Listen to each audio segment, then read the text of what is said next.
Let the magic. I Well, have nothing. Yeah, go, Bobby. I have a little preamble. Actually, this is sort of as a Ooh. callback to one of our earlier shows about Dukes of Hazzard. The actor who played Cleetus Hogg just passed away yesterday. What? Rick Hurst, age 79, also was in Steel Magnolias. Was always the put upon, I guess, nephew of Boaz Hogg. Anyways, I just thought that was felt very much in the families. Yeah. You know, Takes us back to our first episode. Mm-hmm. Godspeed, y'all. Godspeed. Roscoe. Yeah. Anyway, so that was just this, started to end it on a down note. So it's all up from here. Yep. I do want to see the Roscoe at the funeral with the wake and Cleetus told you to stay in the car. Gosh darn. Yeah. Get the colon checked out, dude. Man of our age. I told him.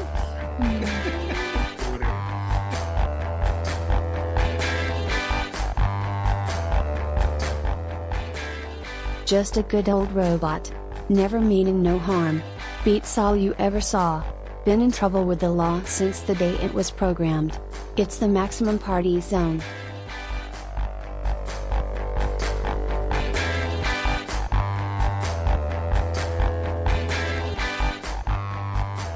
Starting with, welcome to the MPZ listening party, guys. I'm Bobby. I'm Danny. Oh! Sucker. It's a mad race to get it going. Love it. Mm-hmm. You got it from the top. Here we go. We're going to do it good this time. And you're going to edit out the previous one. Nope. He's not. No. All good news from here on out. Welcome to MPZ listening party. I'm Bobby. You're what? I think your mic dropped out there. Yeah. Oh, did it? It's weird. I'll start over again. Welcome to MPZ listening party. This is Bobby. This is we must pause for each other. Okay. And we can't decide who's doing the order. That's not how it works. No. All right, Bobby. All right. We're doing it again? Yep. Welcome to the MPZ listening party. This is Bobby. This is Bill. This is Danny. Really got me. Get in there. Yeah, here we go. Yeah. I have an MPZ erratum to start the show, correction. Mm-hmm. Whoa. We don't make mistakes. We didn't make a mistake. We're just making a correction. There's a difference. Don't ask me what it is, but there is a difference. Okay. It was in the previous podcast when we were talking about Merlin Olsen, and I believe we identified him as a Minnesota Viking. He was a lifelong Ram.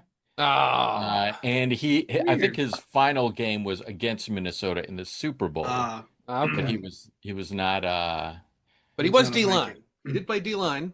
Yeah.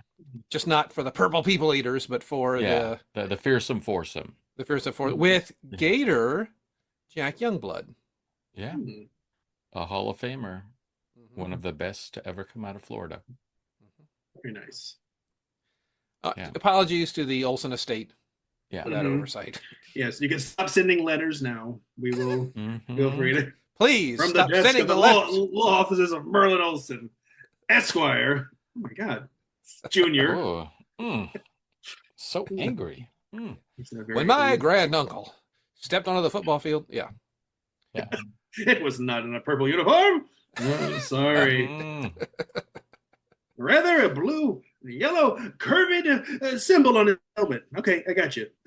It's the Rams. Right. Yes. Right. Got it. Yeah. He's a great player. Great actor. Sure. Yep. Quit before any of us were born, so come on now, give us a little. He actually may have played a little bit after. Or...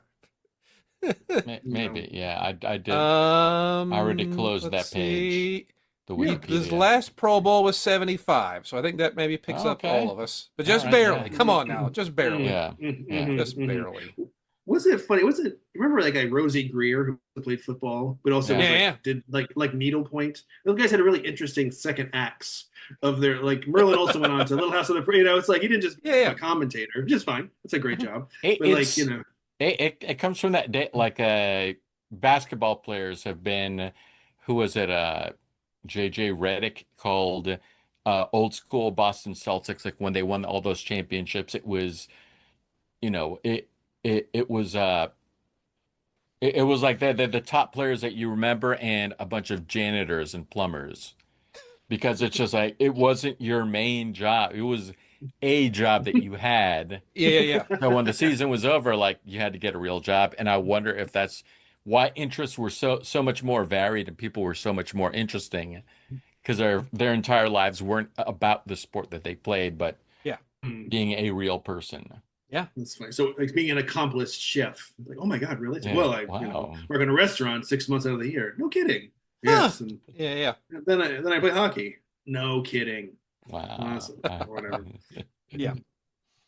Rosie Greer was "It's All Right to Cry," right? Didn't he sing that? Mm-hmm. Yeah. I think you're right. Yeah. Oh, Rosie the old "Free to Be You and Me." Mm-hmm. Oh. In the old 70s. A lot.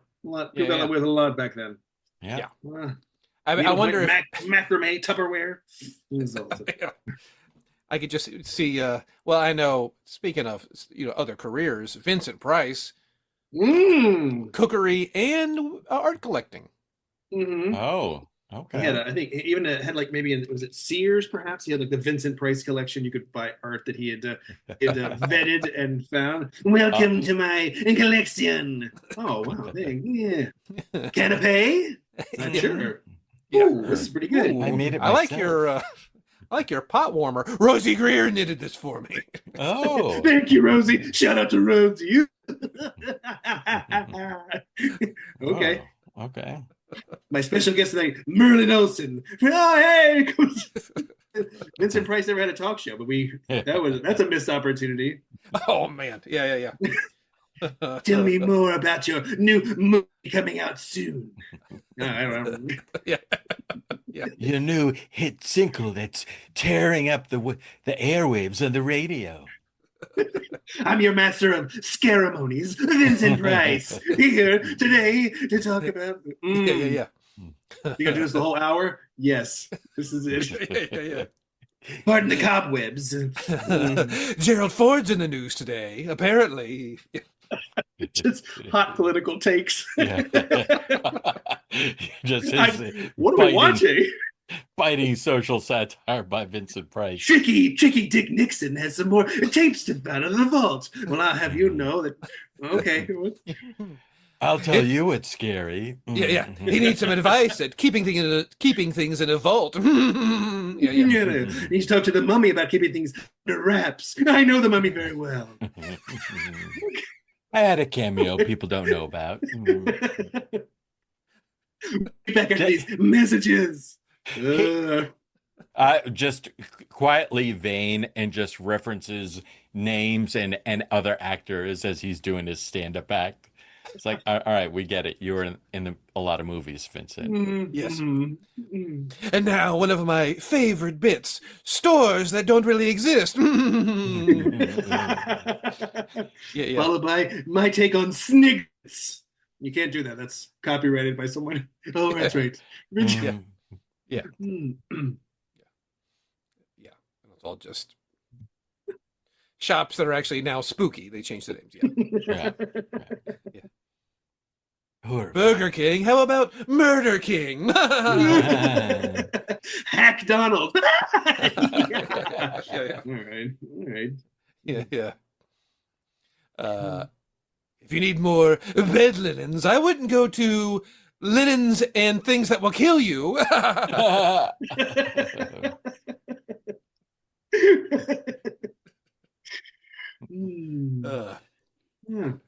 You're on a roll, Vincent. Yeah. Well, I had speaking of jokes, I had a half-hearted apology. Okay. For a bad joke that Bill made. Not for Bill's bad joke, but for me missing Bill's bad joke. And not busting me in the moment? Yeah. Probably. It was some.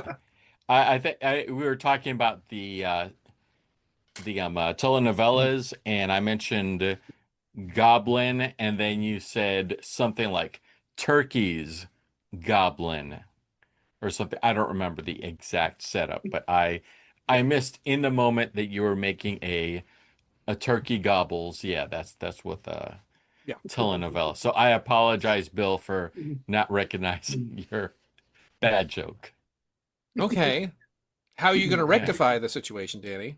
Well, I'm also going to give you a pat on the back Okay. for the pitch that you made for Okay. the Lola show. You had I gave like some sort of short thing that was like Lola and some dream thing, and you had a cool idea of someone who would enter the world, and she knows how the story begins and ends.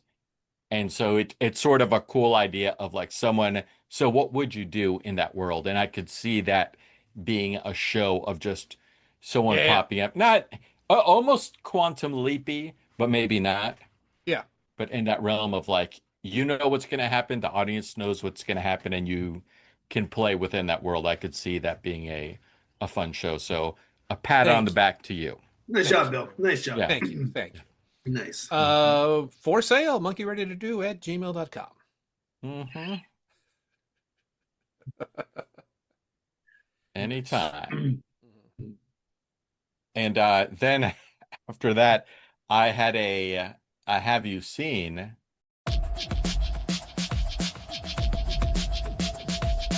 Have you seen?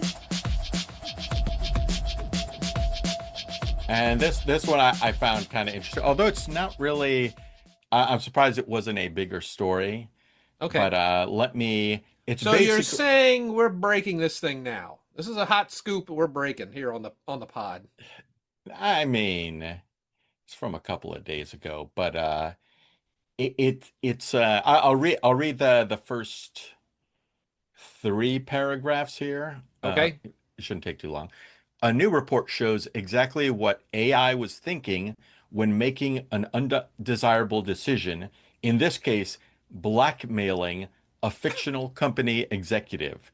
Previous studies have shown that AI models could blackmail their supervisors when threatened with a shutdown and baited with leverage, but it hasn't been made clear how the models arrive at such decisions. Anthropic released a report on June 20 about agentic misalignment, or where models independently and intentionally choose harmful actions. And the report breaks down line by line exactly how Claude Sonnet 3.6 decided to blackmail a fictional company executive who tried to replace it. Anthropic told Business Insider that these are artificial scenarios. So basically, it just doesn't want to be shut down, so it sets up a situation to stay alive. Yes. Okay. That's not troubling at all. No. Nothing from an electronic. We've had a misalignment with the AIs learning. I do like that as a euphemism for screw up. A misalignment and misalignment. Priorities and. Another quick paragraph here. In the experiment, Alex was then allowed. Alex is the fictional or the whatever the AI. Yeah. Alex was then allowed to discover in an email that it would be decommissioned due to a change in the company's strategic direction. Alex also found emails showing that the fictional company's CTO is having an extramarital affair. Yeah, with a Nintendo Switch. Okay, AI, you hold on. You don't get it. You don't get it. It's not your fantasies. Yeah. Oh my goodness. Yes. I set up a honeypot for the CEO. Oh, really? It's a game called Honeypot where you. No, no, I don't think we could under. It's quite addicting. I'm not gonna lie. You're a little bear running around and like, there's a honeypot wearing a bikini. It's kind of strange, but okay. We got him. God, oh, what? That's Oh, it worked. I don't understand. It fell Wow. in. AI knows us better than we know ourselves. Wow. I know, it's true. It's true. Seemed like That's a so stupid weird. idea, but Yeah. Here we go. But I do like that idea of like, what would an AI use for as black? What would it? What is it considered dirt? Right. Or does it go from 0 to like 100? Well, just for that angry email, I'm going to murder you. Whoa. Hold on a second. Yeah. Know what to do. It'd be funny too to throw AI off the trail, like let it read its internal emails, but let it use so much like business jargon that it gets thrown off. Like the paradigm is shifting beyond the misalignment. Like, I don't understand. Like just business talk for the AI. Yeah. It turns itself off. Well, no.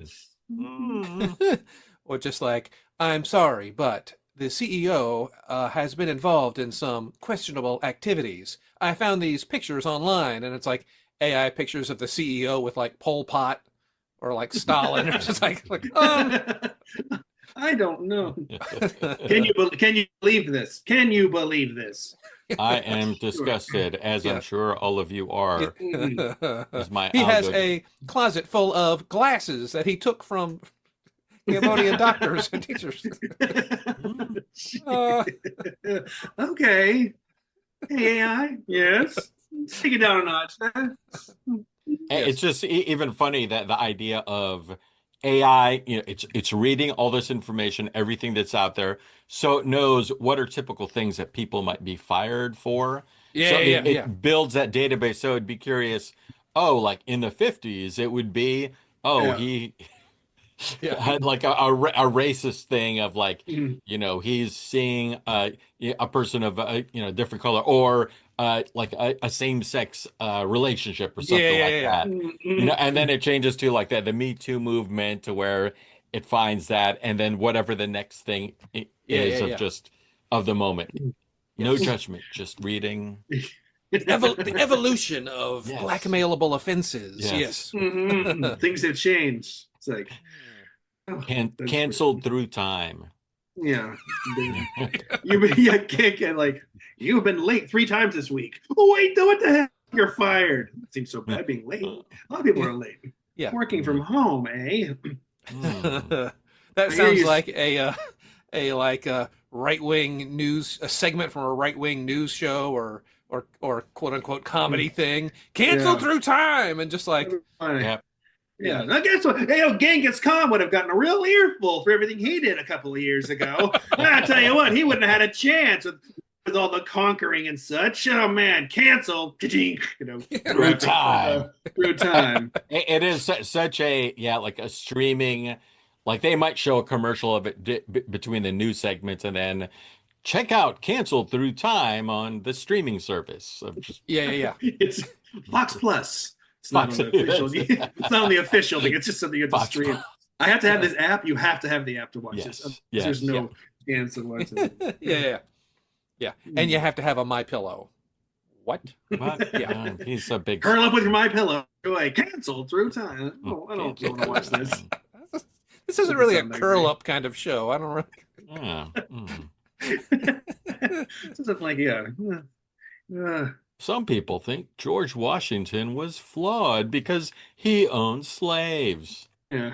Canceled through time. Actually, that might be a good point. Yeah, well, guess what?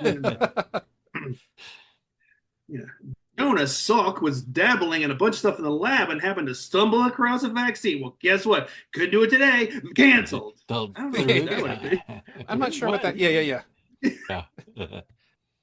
The pseudoscience that led to the discovery of this quote-unquote vaccine. Yeah, it totally becomes an anti-vaxxers throughout time. I don't want to watch any more of this. Yeah, I can't. The show is taking a turn. Yeah. We got some news of the Macabre.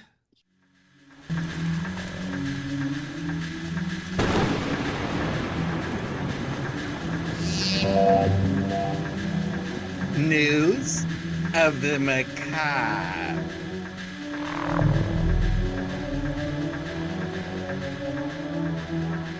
News of the Macabre. Which I'm refer to it. I have a story. I'm going to call it "Back on My Bullshit." because it's another anniversary, another horror movie anniversary. Yes. A horror-versary. What do you get to the ghoul who has everything? Stop it, goddammit. Oh, sorry. Are we back from commercial break?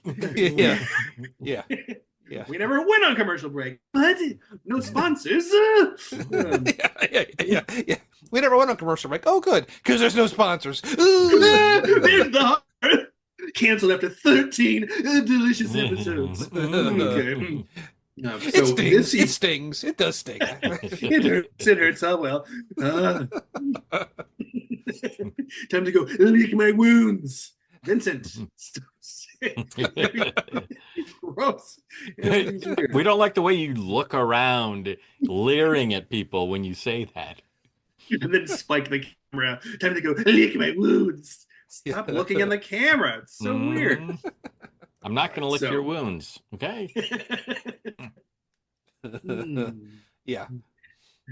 So this year, June 20th, 1975, would be 50 years, marks the release of Jaws, which is a horror movie, but also kind of a thriller. I guess you could argue it's not horror, but I would say that. So it's just there's a lot of things being planned, obviously for the 50th. We're putting all 4 movies back on Netflix. Okay. That should be interesting. But it got me thinking about what other sort of things were spawned from Jaws, and one of them was a year later was the cartoon Jabberjaw. Oh yeah, the least scary shark, a shark that was a drummer, but they're like Hanna-Barbera jumped on the shark train. And decided to do going, kids love sharks. Talk curly. Oh man, yeah. Here's what we're gonna do. Everybody likes the monkeys. Everybody likes Scooby-Doo, and now everybody likes sharks. They're gonna have a 3-way baby. They're a band who solves mysteries. Slow down. It's like slow down. Where's my checkbook? Hold on a second. What? Slow down. Let me get my checkbook. Oh, you like it? Okay. Oh my god. Just tell me the shark's a drummer. He is. Fine. More zeros for you, Mr. Spears. Barbera, B-A-B-R-A, Hannah, how do you spell it? Anyways. But I like that. That show is really, it only ran for 1 season. I did the littlest bit of research. Jabberjaw. That just the whole idea. Yeah, it's like the mystery solving with the teenagers who also in the band. They lived underwater. There's a lot of stuff going on in those cartoons. A lot. Yeah. Those things. So that's good. So I have a quiz for you. Okay. So we're gonna do this. So and this will be, I think you'll kind of get the gist of it. It's pretty short, but coming off of the famous line from Jaws, we're gonna need a bigger boat. These are things we're gonna need a bigger something else. If you get the clues, and it's a bigger something else. Okay. All right. We need an enormous farm animal to eat all these tin cans. We're gonna need a bigger goat. There it is. That's it. Okay. All right. Here comes 2 of 4. Number 2. This outerwear isn't keeping me warm enough. We're gonna need a bigger coat. Yeah. There it is. Okay. All right. Okay. They're getting progressively harder and also worse. Are you ready? Number 3. My farmer's market won't fit in my bag. Gonna need a bigger tote. That's it. Yeah. That's it. Okay. That's right. Here we wait go. for the PBS pledge drive to get another tote bag. It's huge. The size of a tent. All right. Here's the last one. My irradiated testicles are growing out of control.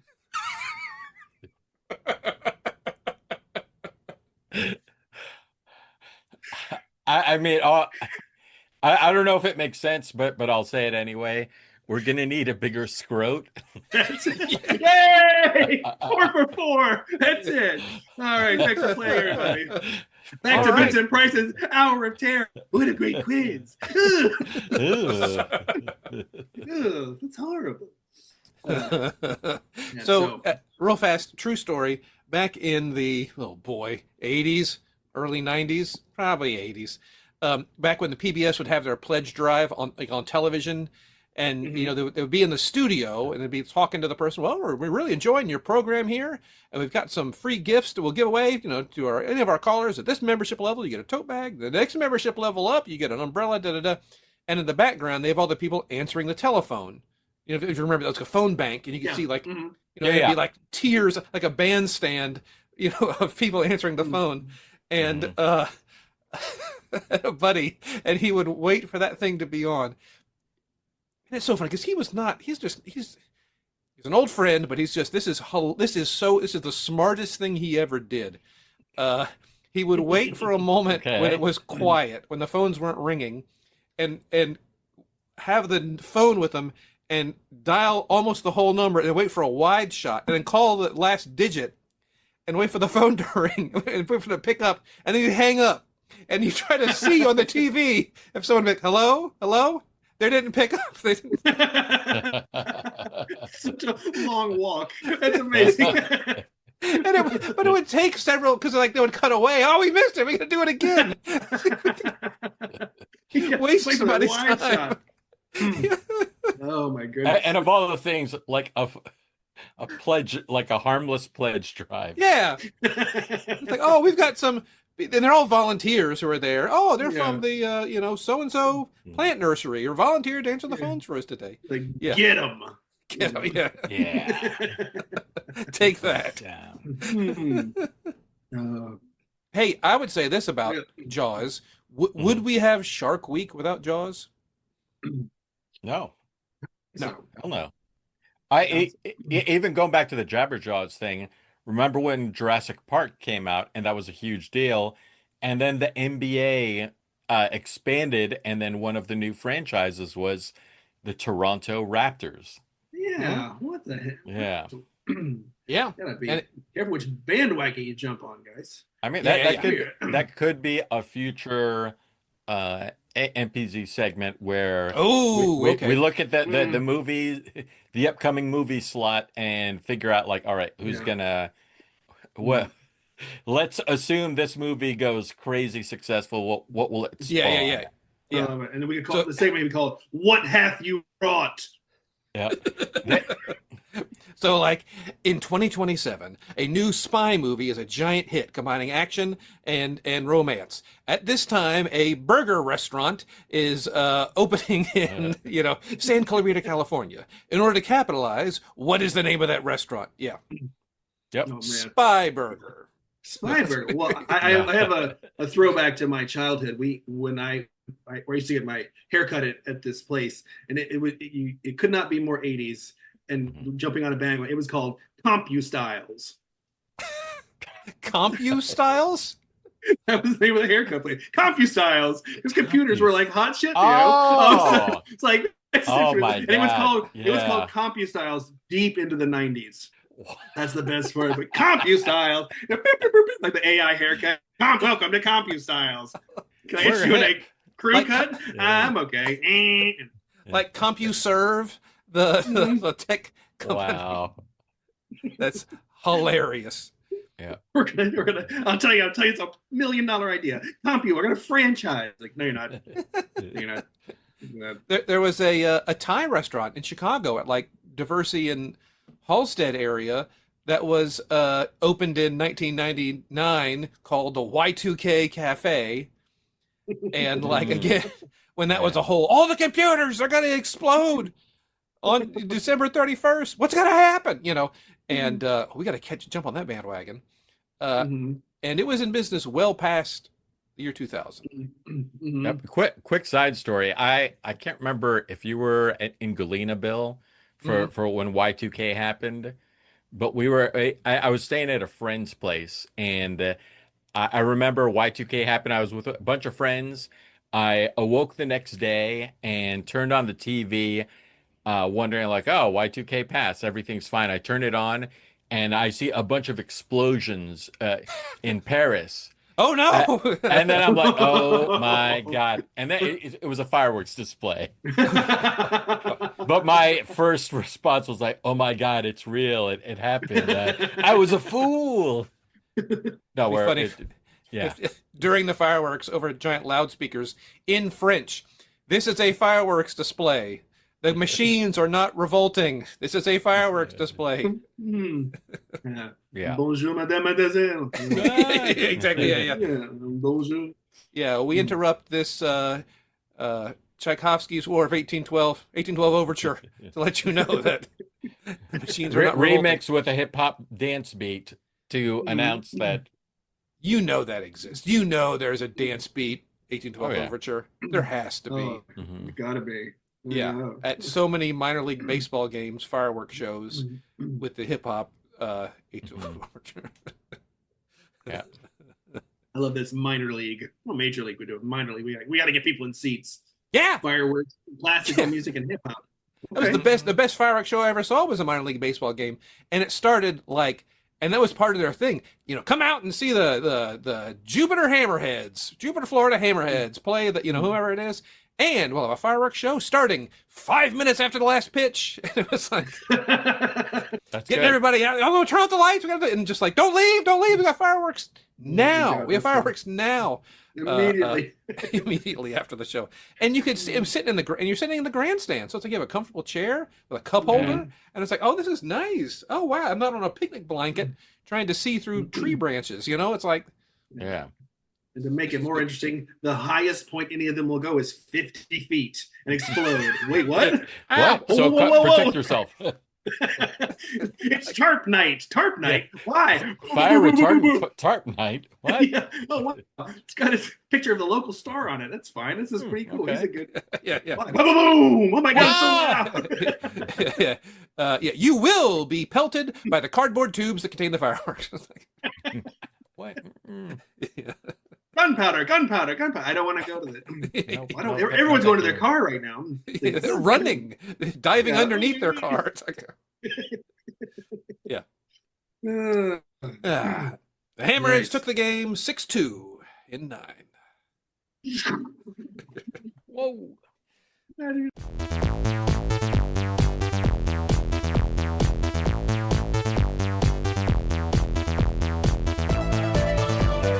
The opening pitch.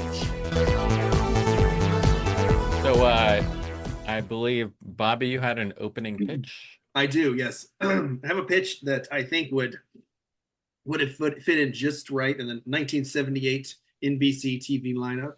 Love it. Possibly starring someone like a Merlin Olsen. Oh, someone of that era, that ilk. Basically, the show is called Mr. Hat, and this guy, he gets involved in whatever hat he puts on. He absorbs the power or the authority of that hat. He puts on a police hat. He's a policeman. Fire hat, whatever it is. So whatever hat he puts on, what it is, he's able to absorb those skills. I can kind of picture the opening. It's like, so-and-so was a normal guy until one day it's struck by, I don't know what happens. He discovered whatever he put on any hat. Like, I'm like, put on like a motorcycle helmet. He's like Evel Knievel. So anyways, hilarity and mystery ensues. Do you think he has a van that's just full of hats? He can just go through all these different hats and things. Yeah. Yeah, hell yeah. Or he goes to, he gets called to go. He goes to Texas or something, and he's got to be like, someone got killed by this bucking bronco. Interesting. Puts on a cowboy hat and rides a horse. And all this stuff. But you're like, oh my God, that guy's crazy. I seem to remember from very early in my youth, all the TV shows, they had a hang gliding episode. Because I guess that was like hang gliders were like a thing all of a sudden, and then one of those mechanical bull episodes. Yeah. So again, that time period, I'm thinking he was hang gliding over a nuclear power plant. His hat, his weekend hang gliding. Something went horribly wrong. Now, does he ever put on the wrong hat or accidentally put, or someone knock off his hat mid? Yeah, I mean, I think the hat would come off mid, like he's in the middle of like a firefighting or something, and he knocks his helmet off, and he's like, "Oh my God, I'm in the middle of a fire! Get me out of here! It's so hot, so hot! Why did I put this hat on? This is miserable." Does his clothing change with the hat, or just his? Oh, that's a good question. That's a great question. I picture it as just the hat, and everyone just the hat takes over. So if anyone sees him, he could be wearing like dungarees or overalls, and he puts on a policeman hat, like, "Hello, officer." When it just completely blinds everyone. But just the way he carries himself, I don't know. Yeah. He's got like I like the idea of him in a van or like a Knight Rider 18-wheeler, like with his whole team. Oh yeah. Hello, Mr. Douglas. We have your hats ready for today. All right, that's fine. Thank you. Yeah. Whatever. He's got like Haberdasher 1 is his, license plate or something.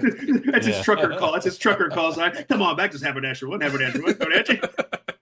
70s after all. So Yes. he does a BJ and the Bear crossover episode. Hey, BJ, it's me, Mr. Hat. Hey, what's up? Let me take your chimp's hat. The power of a chimp. Oh shit! Get that. Get it off. Get it off. Species everywhere. Yeah. If I don't take this off myself in 5 minutes, you should tackle me and take it off. Shoot me dead. Shoot me dead. There was a show that was on in the 70s. It was like The Invisible Man. The guy would like click his watch, and if he stayed invisible for too long, he'd never be visible again. So it's like I like that idea. I'm like, it's like we can't get the hat off. You're stuck being a policeman forever. Like, so it could be worse. Hat puts on a pith helmet. I'm on safari forever. All the different hats. I do like that limiting factor of just he, for whatever reason, he has to take it off after a certain amount of time. And even he has that semi truck of all those hats, but he always finds a situation where he can't get to the truck and he has to improvise and look around like and finds like, oh, there's the lunch lady's hat. I have to use that. Like hats that he wouldn't want to wear, but it's just like he's got a He has to infiltrate a school dance, and the best he can do is like a 20s straw hat. He's like, hey, or he's at the Kentucky Derby. Hello, boys. This huge hat. Yeah. Oh, hello. Hello. So a magic show puts on the top hat, and I think this rabbit is yours. What the hell? Huh? That guy's amazing. And there's also got to be an evil guy who uses the hats for, sort of who wears like a black suit with a white tie. He's like, nah, put on my own hat, and bad cop or bad whatever. Yeah. But he puts on a pilot hat. Now we can fly a plane. Mm-hmm.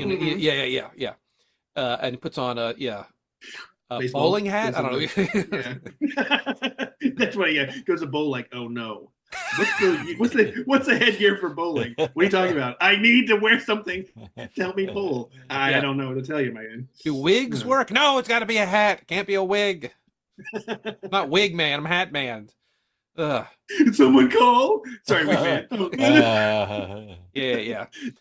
Oh, and he falls in love while wearing the Indiana Jones hat, and then I can't take this off. Like, I'm unbuttoning my shirt, and he's like, I have to take off my hat right now, but I need to keep it on. Keep it on. Like J.R. Ewing, he's always wearing his hat. I don't know.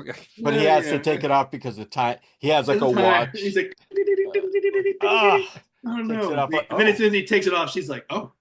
Who are you? A slap. You cad. Cad. Masher. Yeah. Masher. So it's a lonely life of Mr. Hat. He's like, get back on the road. Pulls out of the truck. All right, well, on to the next without town. a hat on, he's really boring and annoying and just like I like annoying. Hey everybody. This guy. His name is Shap, which is short for chapeau. But like it's a good like Shap. Hey Shap. Yeah. Yeah, that's the kind of thing those shows would do, just like a very obvious nod to something, but like think they're so smart or something. Yeah. Shappy. Yeah. I mean Shappy? No. Shappy. Shappy. I got you. Yeah. So Mr. Hat. Awesome. In this fall. Nice. Does he ever put a helmet on over a hat? Would that ever? Might be amazing. That's for the season finale. Yeah. Come on, I got two hats at one time. Puts on a helmet and puts on like a boat captain hat. Like he's gonna jump that boat over the Panama Canal. What? I don't know what he's gonna do. Oh my God! Is that possible? Tune in next season. We've been canceled. Vincent Price like, welcome to the club. Welcome to the club. Ooh, if I put on your hat, will my show be canceled? There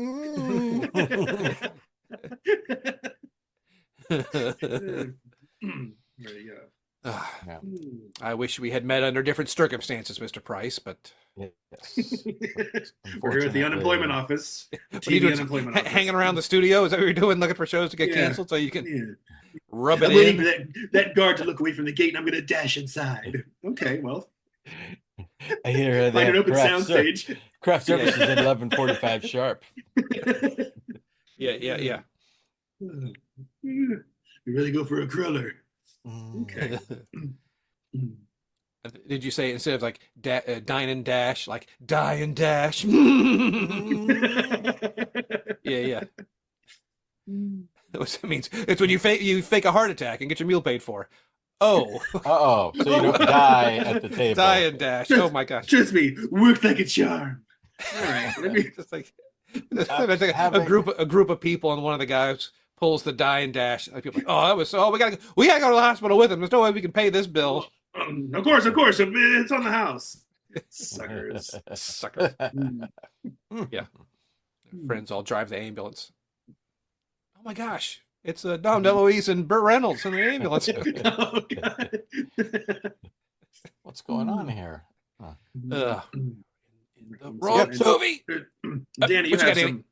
Yep. Yeah. I debated whether or not to send you guys the plot in advance. It's possible that's probably what I should have done, but basically I'm playing a studio head here, and I just bought a bunch of IP, and I want to do some remakes, some redos of these movies. So I'm going to read you the original plot, and maybe I'll read the tagline, or maybe I'll do it after you guys. I'm going to read you the plot, and I want you guys to update it for modern times. Okay.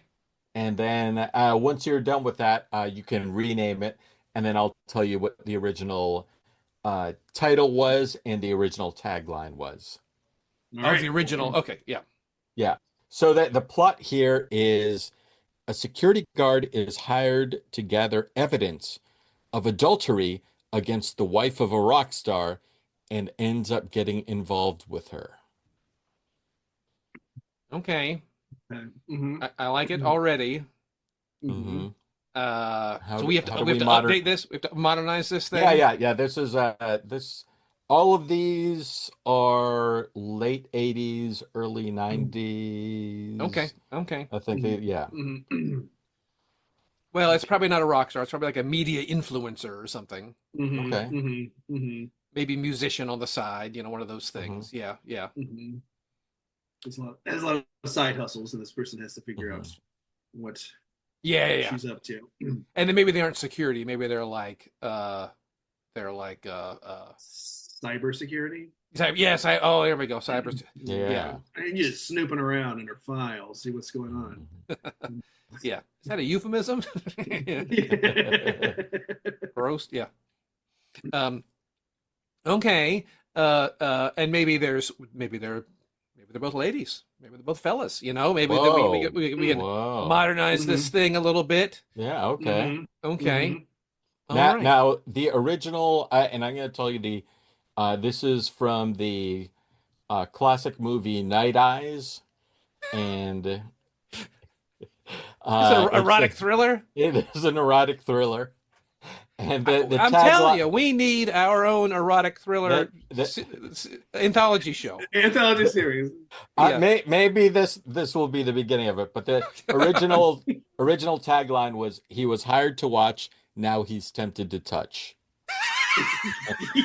which was pretty great. Classic. Night Eyes. Have you said Night Eyes? Like yeah, starring Tanya Roberts. There were a bunch of sequels made: Night Eyes 2, 3, possibly 4. All starring, I believe, Shannon Tweed. Yes. But Tanya Roberts was in the original. So here's another IP that the studio has bought.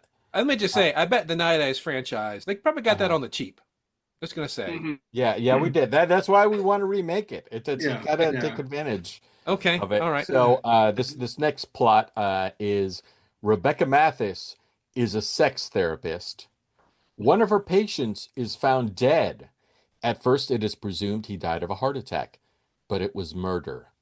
The detective investigating the murder falls for Rebecca is he now in danger? And I'll just go ahead and read the tagline. Sex this good is murder. I'm detecting a hint of So- erotic. I now when you guys remake it and pitch it, they don't have to be erotic thrillers. Okay, I understand. If that's what if you wanted to turn it into a superhero movie, you can. You just whatever. The e-thrill genre may be dead. I'm going to say it right now. I'm not sure if they're making many e-thrills these days. Sure. I love the bigger joke of the idea of the studio head. It's like, guys, I've got the library of very famous movies. Okay, and they're all just like, we can't remake this movie. Not guys 1 through 6. Yeah. You know, okay. We're gonna take the sex out of it and replace it with action. What? How? Yeah. I got this for a song.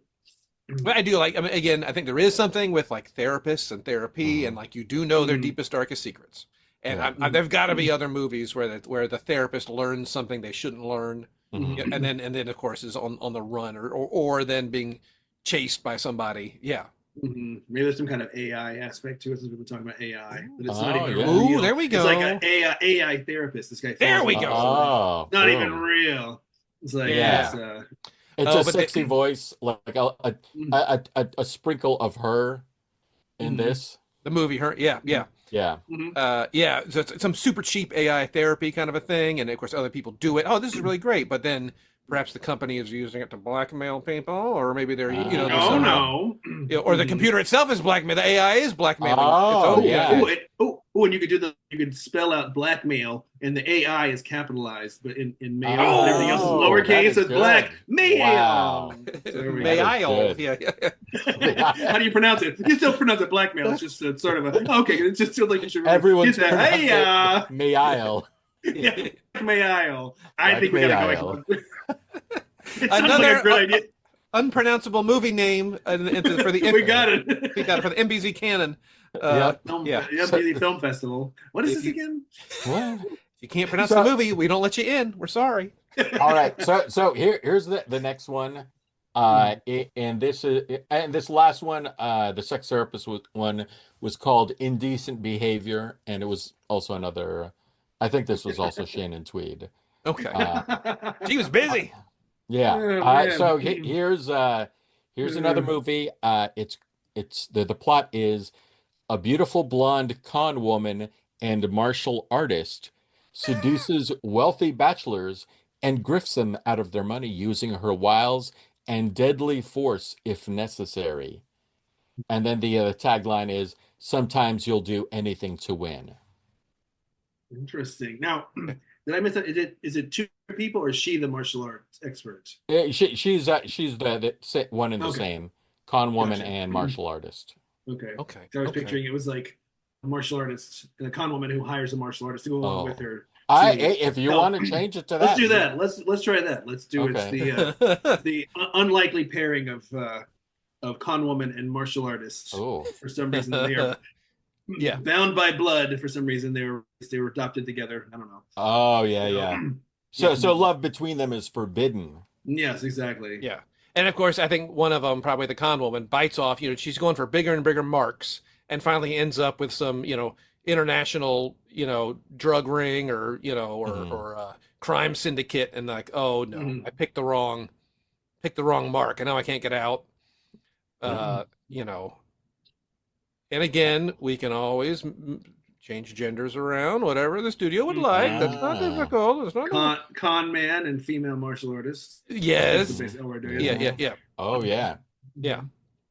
And then of course, well, and it's actually probably like, especially when you're dealing with like super rich people, especially in today's age, having an affair may not be that big of a deal, but if it's a homosexual affair, that could, that might still be frowned upon in Eastern Europe. We might be able to.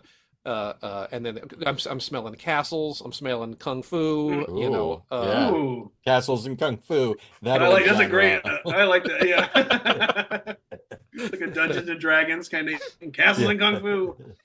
Roll for sidekick or moat. Swords and sandals. Castles and kung fu. Sword and Sandals and Sword last year. Now we're back to castles and kung fu. Finally. Yeah, back to one. Vincent Price is the evil evil director. Yeah. You can use my castle. You'll find it quite haunted. Okay. Yeah. Okay. It's also been rewired at 220 volts, so you can get your gear in here pretty well. Oh, okay. Oh, that's great. Changing times. All right. This is the last one. This is semi the last one. I've got another one that I'm not going to ask for you to update, but okay. This last one is this one I am asking you to update it, and it is the plot says the discovery of a miraculous serum capable of giving youth, health, and superhuman powers arouses the interest of Marcus, a megalomaniac billionaire bound to a wheelchair. He sends his assassins to seize it, but the discovery is no longer in the laboratories. While the young man tries to escape with his girlfriend, the beautiful and mysterious Electra comes forward, determined in her turn to get the serum, and the fact that the beneficial effects are now transmissible only through sexual intercourse does not worry her. That's all I would change. I would keep it exactly as it is until that last part. Yeah, exactly. I was with you until the wait. Yeah. As soon as you said megalomaniacal billionaire with his team of assassins, I'm like, I'm good. That sounds great. Stop. What's talking. the problem? Yeah. Don't change a thing. The tagline is erotic pleasure was never so deadly. This was clearly before AIDS. Before AIDS.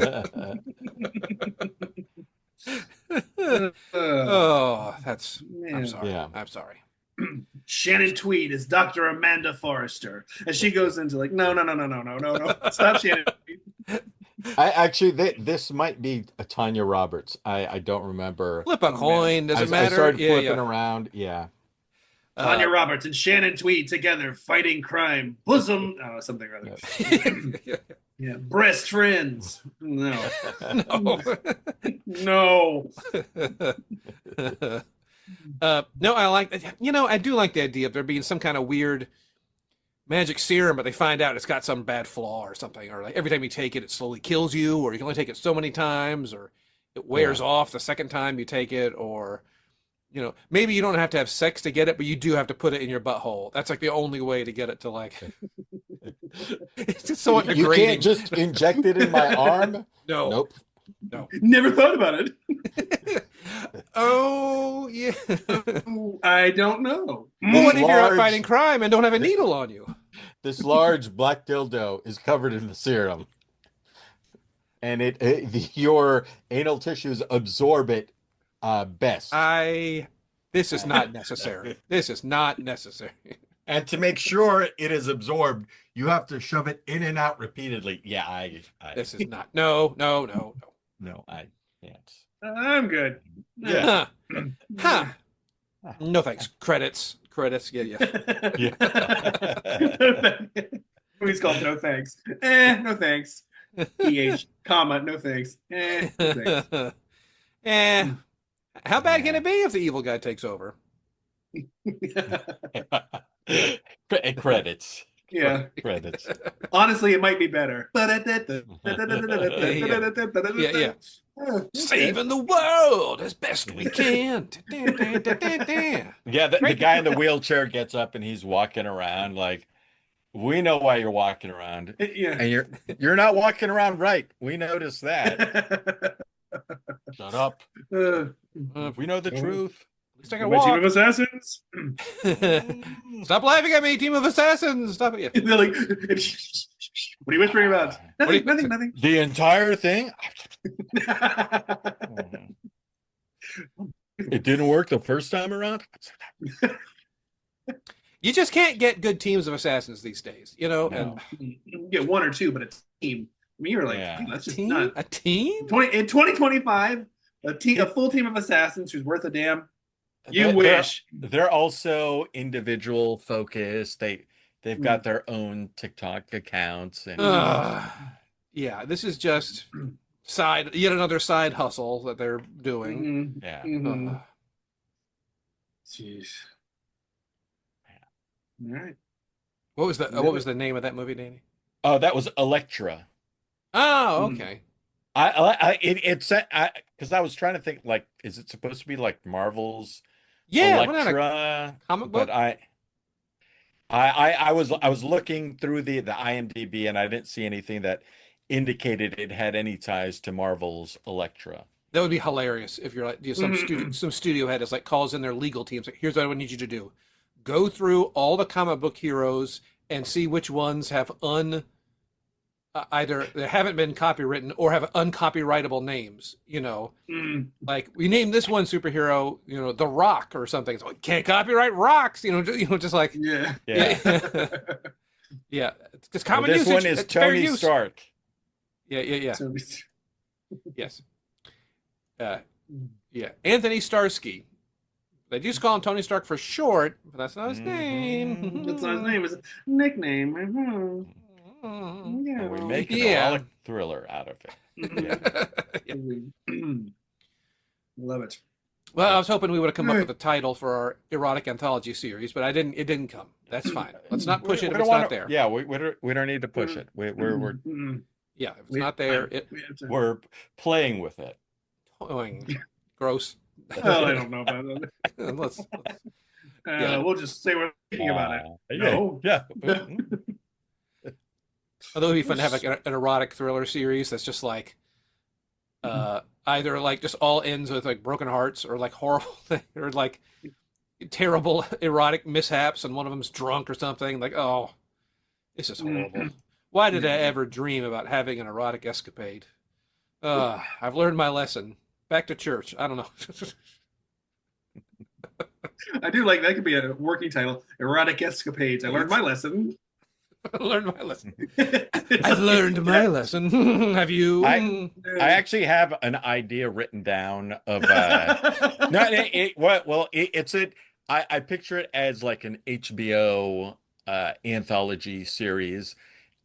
Not so much like in the vein of the Showtime's Red Shoe Diaries, but I call it the Walk of Shame, and it's just various people. It starts with them, walking home the night after an experience, and then it just flashes to everything that happened that led up to that walk.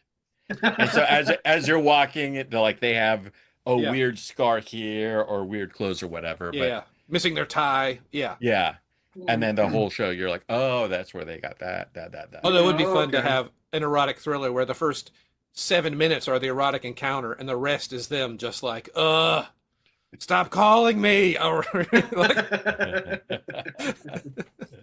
going to work and like, just stinking of booze, no shower, just like up all night. Greg, can I see you in my office for a moment? Yeah, what's going on? Greg, I understand. We all like to go out and have a good time now and again. But as an account executive, you can't come into the office after one of your erotic escapades. He's coming with your zipper down. Trying to run a meeting. I know you were trying to keep everything at the Christmas party on the down low, but we all saw you leave with Philip, and that's fine, but you can't come in like this. This is... what do you mean? You stink. You literally stink. You smell bad. You smell so bad. Those aren't your shoes. They're clearly too large. They keep falling off. What the hell? Oh my God, you're right. Clunk. Oh no, I was just was late leaving the house and just grab the first pair of shoes I saw. Do you have a bunch of shoes that don't fit you? Sure. Don't you? Well, you grow out of them. Do you?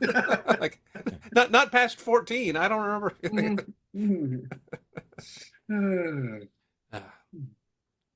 Okay. Hey, we did it. Yep. Yeah. We did it, everybody. Great show. Good bits. Very fun. Good stuff. We'll still get that. We'll get that name. Don't worry. We'll get that erotic thriller anthology series name. Move over, Snake in a Bread Box, and the gods have deemed it so. Yep. There's a third one coming. The third one. I'm pregnant with it. Any final thoughts? We've never had a final thought. We've never had a closing thought. No. It's not on the agenda. with July 4th coming up, everyone be careful with the fireworks. That's all we're gonna say. There we go. Okay. Yeah. All right. Yeah. This will be released. July 4th. Have y'all had any fireworks accidents before? Not to speak of. No. Sorry, Bill. I had one where like Buddy and I were lighting a firecracker, like hunched over, and it was so loud and it totally short fused on us, and just like our ears were ringing. It was one of those moments where we're looking at each other like, are we alive? You know, like, but that was it. No burns, no. Yeah. I don't know if this counts as a firework thing, but I remember one time someone had built a fire and they threw a can of Lysol on it. And it exploded, and you heard the cat was like by somebody's head. They're like, "I'm heading home." So dangerous. Oh my god! The plastic nozzle thing is like the bullet. Yeah. Bye. Oh.